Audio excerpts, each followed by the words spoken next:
This is TV18 and you are watching CNN IBN. An old man carrying his dead grandson, a mother senseless with grief. The sights and sounds of death start yet another morning at the BRD Medical College in Gorakhpur. 1-month-old Harsh was brought to hospital with symptoms of encephalitis, fever and vomiting. 3 days later, he stopped breathing. खुशी से लोग हंस रखे थे नाम भगवान नहीं चाहे तो काट लिया जाएगा उसके लिए. Harsh's doctors have no time to grieve for him. There are 500 children in the encephalitis ward today waiting to be saved. Some are beyond hope, some will live. We have to cope with this situation, and this is happening for last 2 months.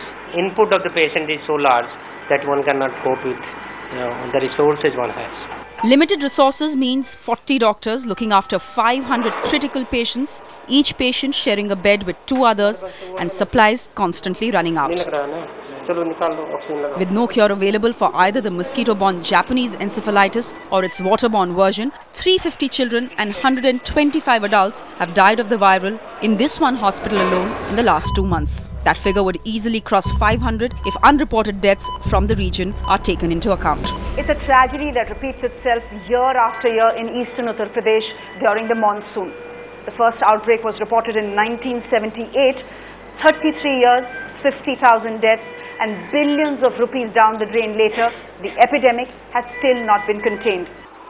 The UP government has released 22 crore rupees to deal with the crisis. But it's too little too late, says Dr. R.N. Singh. Fed up with the mismanagement, he's taken to writing letters in blood to the powers that be. We do have two India in our own, one India, in one country. One India where disease lands from an aeroplane and you get arrangements with overnight. That is a swine flu. And this is a disease which causing deaths every year for last 32 years.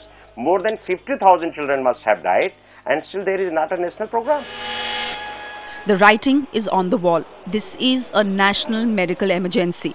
But because it afflicts an India of poverty and hunger, it's perhaps easier to look the other way. In Gorakhpur, I'm Shreya Dhondiyal.